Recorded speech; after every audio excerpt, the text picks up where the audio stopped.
Hi everyone. Thank you for joining in. We're just gonna wait a few moments here for some of the folks to trickle in, and then we'll get started.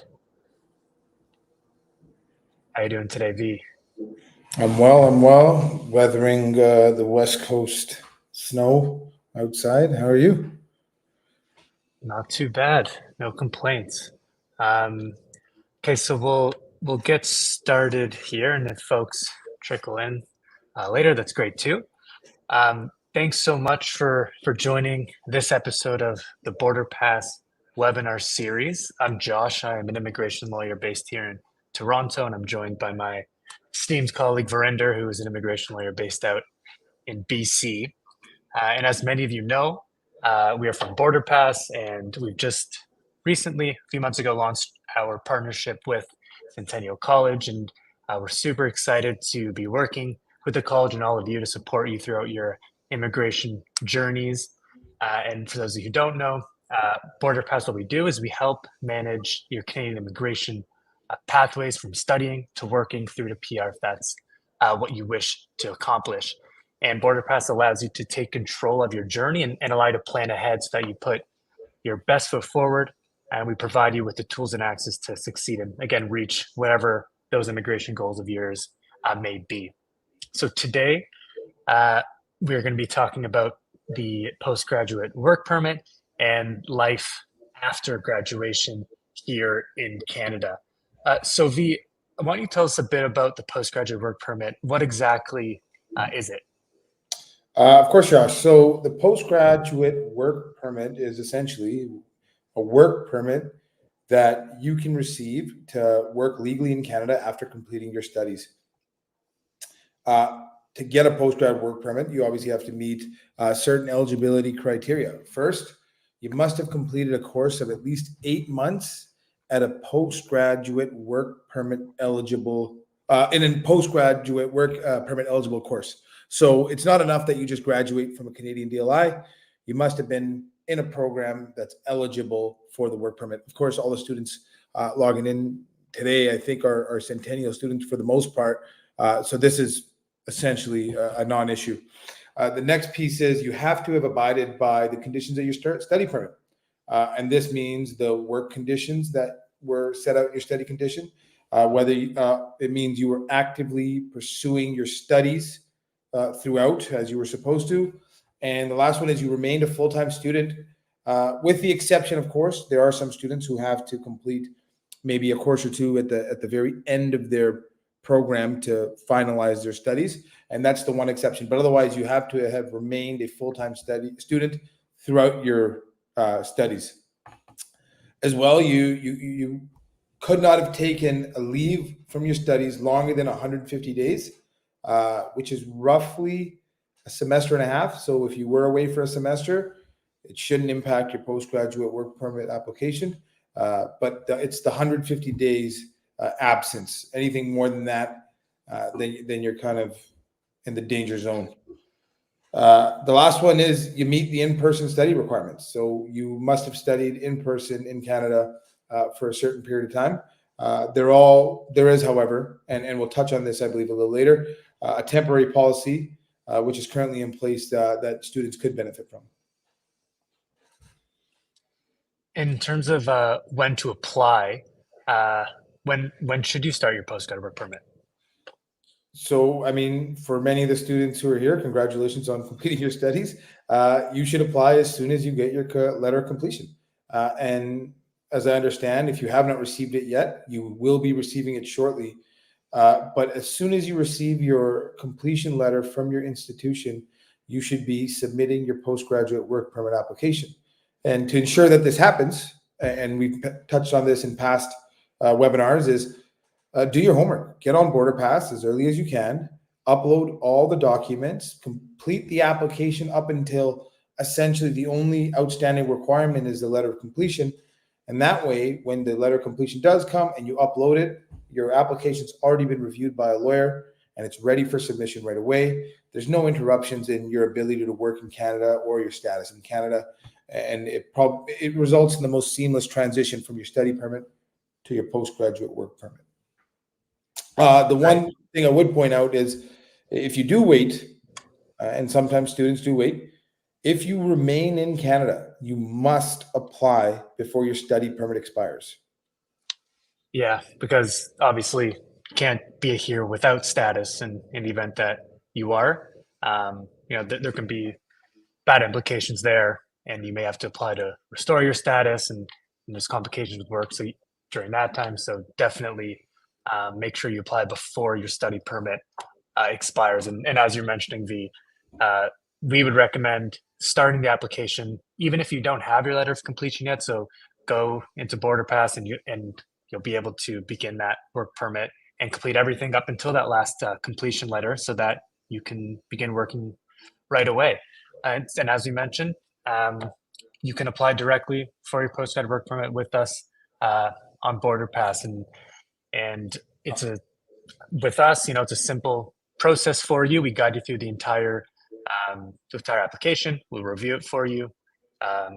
Immigration law will review it for you, as well as submit it, and guide you through that entire application process. And compared to other lawyers, where you'll be paying thousands of dollars, we're a fraction of that cost and incredibly affordable for you. So we'll actually pull up what that experience may look like. So just a quick snippet into what's available to you as a Centennial student. So when you sign up for BorderPass and provide us with some details, we'll know that you'll have to apply for your postgrad work permit. You can see some of your key dates here. You'll be prompted to do so. So you'll click in, you'll go into the postgraduate work permit product. You have to answer a few questions here, which you've already done just for time's sake. You'll be given your document list and forms list that is unique and specific to your circumstances. So if we just kind of click in quickly, this popped up because we're in a test account here. You'll see your document list. You can click in, for example, form here. It's available for you, some details, and you just upload it there. And once you're done, all of the items, so providing us the information we need, the documents we need, the forms we need, you simply click submit. And now your application has been sent to our legal team, and it's fully in our hands now for review. And you just wait on us now. We'll submit it for you, and you have information on all the different steps. For example, if you needed to get a new biometric, something like that, you'll be informed of everything there. And the biggest kind of benefit, obviously, of the postgrad work permit is optimizing for your permanent residency. So this is kind of what happens after submitting your application. And our advice is, use that time wisely to increase your express entry score. And the main way to do that is you have to gain, obviously, work experience. And in order to qualify for express entry, for the most popular pathway for students, you need to have what's considered skilled work experience. So it's really important to make sure any job that you're getting is in that required skill level.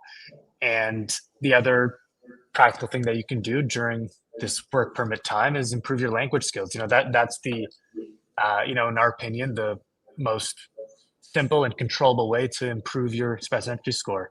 And they're kind of simple things to do, but just we had these examples in our last webinar. But watch English movies, go to English social gatherings, speak with your friends in English. All these things to improve your language score is a very practical way to get a lot more points on your express entry application. And we were mentioning that skilled work, so stay tuned because on BorderPass I was releasing new products and new features for you, and we will be in the coming days or so or weeks or so a new tool for you to determine your work qualifications, to see if it is in that skill level, as well as tracking and documenting your work experience. And along with that, through the document collection and things like that, we'll be building that express entry application for you over time, so that 1, it's complete, 2, it's accurate, and 3, it's seamless and ready for you once and if you do apply for express entry. And as you mentioned, BorderPass is here to guide you along your entire journey, to help you reach those immigration goals and put you in that best position possible for yourself. And we get a number of questions that come in about postgrad work permits and life after studies. So we're going to cover a few of those, and if we don't answer one of your questions or something that's top of mind, you're obviously welcome to log into your BorderPass account, hit us up in the chat bot, and our support team will be ready to assist you with whatever matters pop up. So V, let's go through some of these questions here. How long is a postgraduate work permit valid for? So the length of and validity of your postgraduate work permit can vary. Generally speaking, it mirrors the length of your studies until you hit 2 years. Then you may be eligible for a maximum postgrad work permit length of 3 years. So, for example, if I did a 1 year program, I'll get a 1 year postgrad work permit. If I did a 16-month program, I'll get a 16-month work permit. But if once I hit 2 years, then I'm in the 3 year category. And some people often ask, it doesn't have to be one continuous course for more than 2 years. You can have 2 1-year courses to get you to your 2 years. You can have a 4-year course that'll get you over the hump. But essentially, that's the rule of thumb, is that it mirrors your length until you hit 2 years. The one other consideration, and Josh, you and I have seen this in our application reviews, is the length of your passport matters. So when your passport's going to expire, your postgrad work permit will only be for the length of as long as your passport is valid. So if your passport's set to expire, if you may be eligible for a 3-year postgraduate work permit, but if your passport's going to expire in a year, you're only going to get a work permit for a year. So it's crucial that you know the expiry date in your passport, when it's going to expire, and if you have to renew your passport now, so you can maximize and get the full benefit and full length of your postgraduate work permit. Yeah, just on that passport point, the only way to really extend a postgrad work permit is if your work permit length wasn't to its full extent due to your passport validity. So, like the example you mentioned, if you only have 1 year in your passport, but you should have been issued a work permit for 3 years, then you may extend it. But it's not like study permit extensions, for example, where you can just apply and request it. So it is a little more complicated. So we do suggest ensuring your passport is valid beyond that work permit length that you're eligible for. We see this question quite a bit, Josh. What if I take a break from my studies? Does it impact my postgraduate work permit? Yeah, so we touched upon the conditions of your study permit and making sure you're meeting those during your time as a student. And one that you mentioned, V, was actively pursuing your studies. So to be considered actively pursuing your studies, you can take breaks from your studies. And of course, regularly scheduled breaks like winter break or summer break are totally fine. But let's say you took a semester off or something like that. So your breaks need to meet a few requirements. Firstly, they need to be authorized. So you have the permission from your institution to do it. So let's say you did defer for a semester for whatever reason. You can get a letter from your school stating as such. And also, like you said before, V, they have to be less than 150 days. 1 semester is less, 2 semesters is more. It's about a semester and a half. So that's something to consider as well. And during your break, you still need to be meeting the conditions of your study permit too. And in the event that you took a break for longer than that, you'll have to provide reasoning for it. So if there was a medical emergency, something like that. But even in the event that your break was less than 150 days, if there was some sort of circumstance, some people had to go home. We see medical reasons, family emergency, something like that. It's still advantageous to have evidence of the reason for your break. So to summarize, yes, you can take breaks. Generally, they need to be authorized, so permission from your school, in less than the 150 days. And during that time, you still want to be meeting the conditions of your study permit. And Veen, another question is, can I work while I'm waiting for my letter of completion? You can work under the same conditions of your study permit while you wait for your letter of completion. But once you get your completion letter, you must stop working until you submit your postgraduate work permit application. So this ties back into, when should I apply? You should apply as soon as you get your letter of completion, because once you get your letter of completion, you can't work under the same condition. You actually can't work at all until you submit that application. So it's imperative that all your ducks are in a row. When the time comes and you get your letter, you can submit that application. So there's no interruption in your working. And this goes back to, and this leads to the next question we get is, can I work while it's processing? Once you've submitted your postgraduate work permit application, you can continue to work while it's in processing. So even if you don't receive a decision, and sometimes there might be delays that are outside of your control, you can continue to work. Josh, can I bring my family? Yes, you can include your family on your postgrad work permit, whether they're outside of Canada or if they're currently here with you. But you do need a job offer that's valid for at least 6 months, and typically you would need, again, that skilled job offer. But there right now for the next year is a temporary policy where the skill of the job doesn't matter. So you can be working in a low skilled job and have your family members on your postgrad work permit application.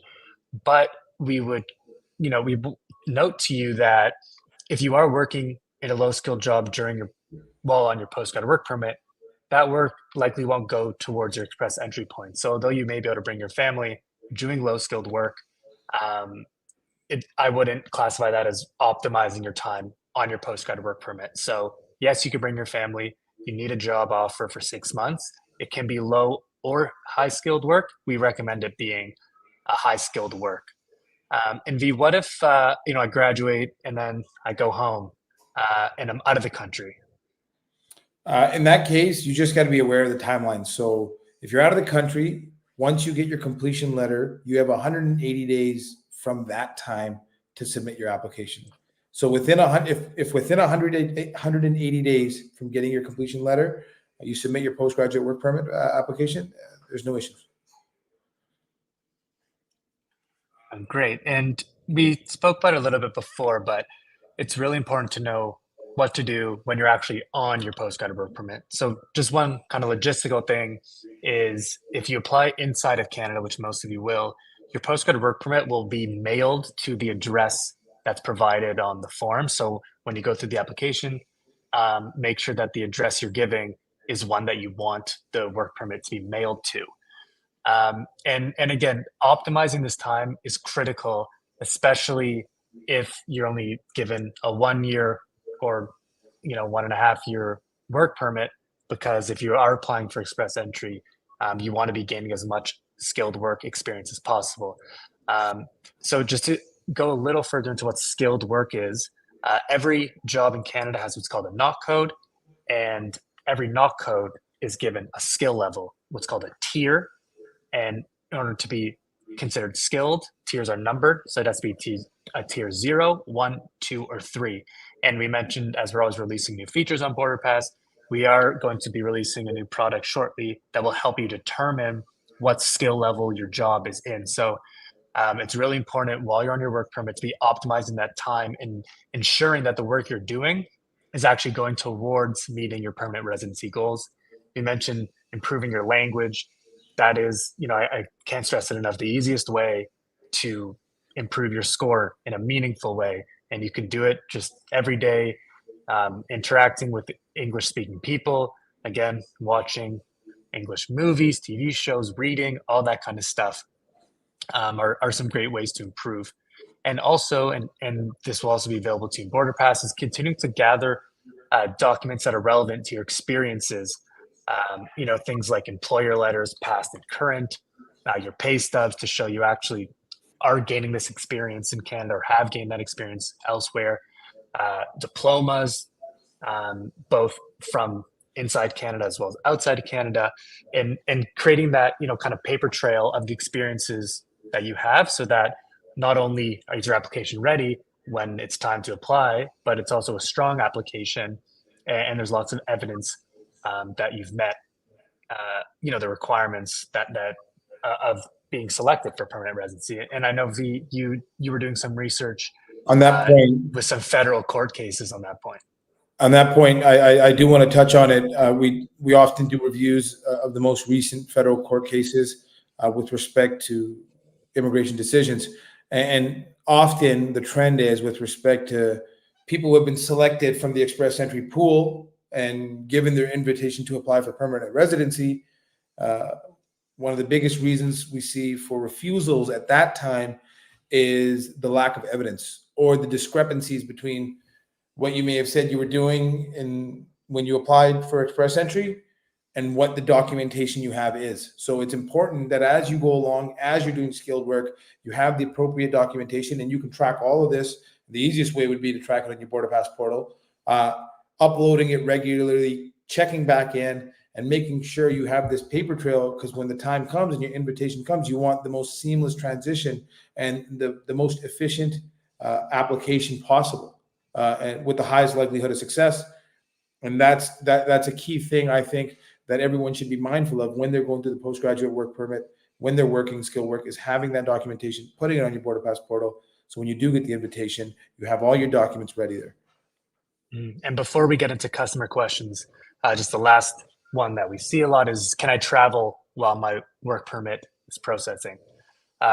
Firstly, if you want to re-enter Canada, you have to make sure your TRV or temporary resident visa, which is a thing that was stamped in your passport, is valid, or depending on what passport you hold, your ETA is still valid. So you need to have one of those two travel documents if you want to re-enter, because we see a lot of cases where someone wasn't aware that their TRV is not the same as their study permit, for example, and they'll be denied entry because they actually don't have a visa to enter. So that's something we do track in BorderPass as well, and we'll notify you to renew it. So make sure you actually have your travel document, which is either your TRV, temporary visa, which is a thing that was stamped in your passport. For certain passport holders, and you may remember when you first applied your study permit, sending your visa to the visa office. If you did that, you have a TRV. Or for other passport holders, your ETA, which is electronic travel authorization, that's automatically linked to your passport. So make sure you have at least one of those documents and it's valid. If you return during your postgrad work permit processing, you may return as a visitor and work without a work permit during this time. But always, be aware that every time you enter into Canada, there is an inherent risk in that the immigration officer has full discretion to allow or not allow entry into Canada. So if you have all your documents in order, you shouldn't have problems, but there is always that risk. So generally, if you don't have to travel, we advise not during that processing time. But if it's necessary, just make sure that you have everything in order to do so. So we're going to dive into a couple customer questions based on time, and we'll also get into the chat questions as well. Just so you all know, we have these webinars every once in a while, and you are able to submit questions beforehand too. And if you want to get them answered, that's probably the best way to do it. So we have a few here. And so the first question is, if I submit my postgrad work permit application online and have not received decision from IRCC yet, but my study permit expires while it's processing, will I still be under maintained status? And will I be able to legally continue working in Canada even though my study permit has expired? Should I flagpole? Okay, so in other words, if I submitted my postgrad work permit, it's still processing, my study permit expires while it's processing, can I still work even though my study permit has expired? The answer is yes. You have maintained status once you submit that application. As long as you submitted the application before your study permit expired, if your study permit expires while processing, you can still continue to work. In terms of should I flagpole, I generally advise against it because a few reasons. One, what flagpoling is you enter the US through a land border, get refused entry. So technically, you now have a visa refusal on your record and then re-enter Canada. So the first problem with that is now you have this refusal on your record, where if you have any other visas currently in processing and you didn't disclose this now visa refusal that you have from flagpoling, you may be misrepresenting. Also, having a visa refusal on your record is generally negative for future visa applications. And maybe most importantly, a lot of people who do flagpole forget that this visa refusal or refused entry into the US occurred. So on future visa applications, they don't disclose it because they don't even remember it happened, and that can be deemed a misrepresentation. So that's one of the biggest downfalls of flagpoling. And also similarly to traveling, at any time, the visa officer has full discretion to allow you entry or not, and you're just adding another risk to your visa status. So I generally don't find it worth it to do. So should I flagpole? Generally, we tell people not to. Next question on the work permit application form. uh, on page 4, the background check section 2 mentions in 2C, have you previously applied to enter or remain in Canada? Should I answer yes, as I applied for my student visa in the past? Yes. Definitely answer yes.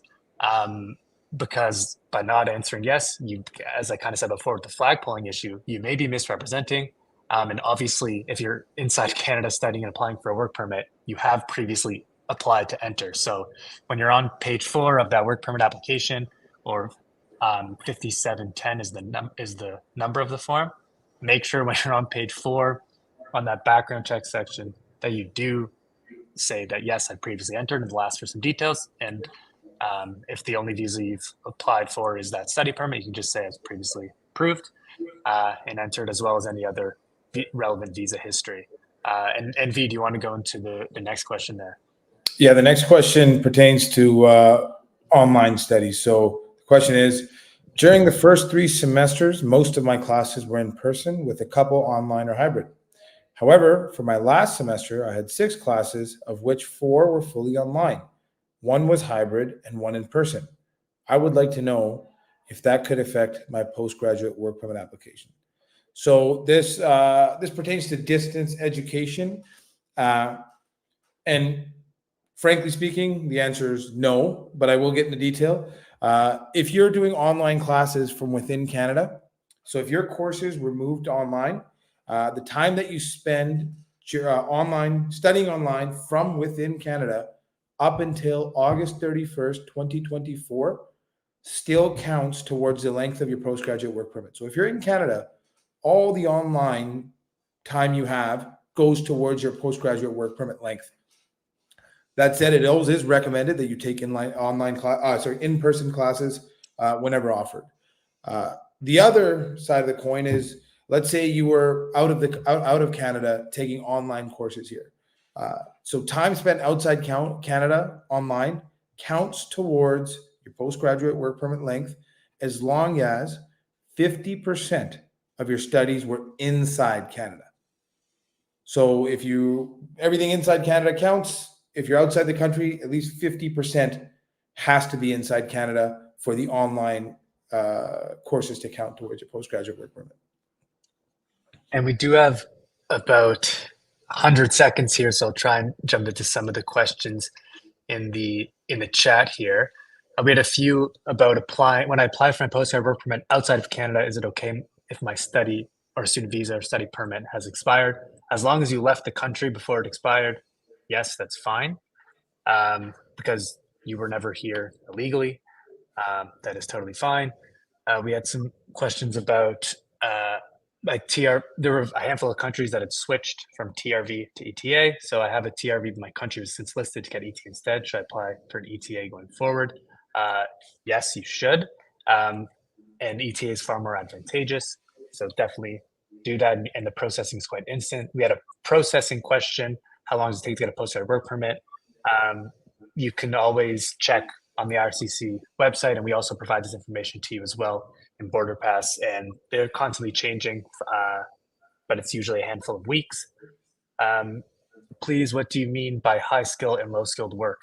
So every job in Canada is given a skill level, and these skill levels are called tiers, TEER, and they're ranked from 0 actually being the highest, 0, 1, 2, 3, 4, and 5 being the lowest. So what's considered skilled are tiers 0, 1, 2, and 3. And what's considered low skilled is 4 and 5. And the way that they determine that is based on the duties that you're actually performing. And there are a number of other indicators that can help do that. So, for example, what your job title is, what your pay is. If you're the CEO of a big company making minimum wage, maybe you're not performing the actual duties of a CEO, for example. And as we mentioned, we will be releasing some products to help you and guide you along determining the skill level of your work. And each job, I mentioned it before, has what's called a knock code, and all of those codes have one of those skill levels. I know it's a bit confusing, but make sure to stay up to date and glued to your BorderPass account and all of our correspondence to get more information on that. And we are running out of time here, but thank you everybody so much for joining us today. We love doing these and providing you guys with the value and assistance here. And at BorderPass, we're to make your immigration journeys and processes as easy as possible and help manage it for you. And we want to help you plan ahead instead of trying to rush and do things when things are starting to go on fire. So we're always recommending to stay on top of all the correspondence and recommendations that we do give you. You can apply for postgrad work permit now on BorderPass, but as we mentioned, we can't actually submit it until you get that letter of completion. But we recommend beginning as soon as possible so that there is no delay of when you can start working full time. Because as we mentioned, once you get that completion letter, you have to stop working until you submit the application. And look out for exclusive deals for BorderPass members, whether it's mobile phone service, health insurance, housing, and again, we mentioned a lot of those skilled work products that'll be coming soon. And of course, and as always, our support team is here to help you. If you have any questions that we didn't answer today or anything else that pops up, please write into our chat bot. And thanks so much for joining. Hit that subscribe button, and we'll see you next time. Thanks, everybody. Bye, everybody.